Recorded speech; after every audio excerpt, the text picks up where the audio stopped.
খাগড়াছড়িতে ত্রয়োদশ জাতীয় সংসদ নির্বাচনে বিএনপির প্রার্থী ওয়াদুদ ভূঁইয়ার সমর্থনে প্রথম নির্বাচনী পথসভা হয়েছে।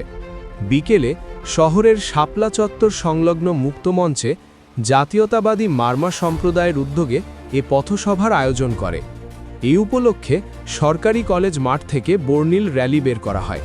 এতে অংশ নেন মারমা সম্প্রদায়ের শত শত নারী পুরুষ। র্যালিটি শহরের প্রধান সড়ক প্রদক্ষিণ করে মুক্তমঞ্চে পথসভায় যোগ দেয়।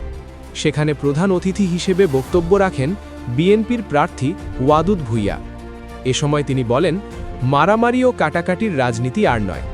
12ই ফেব্রুয়ারির নির্বাচনে বাধা ও বন্দুকের নল উপেক্ষা করে মানব প্রাচীর করে ভোট কেন্দ্রে ভোট দিতে যাবেন।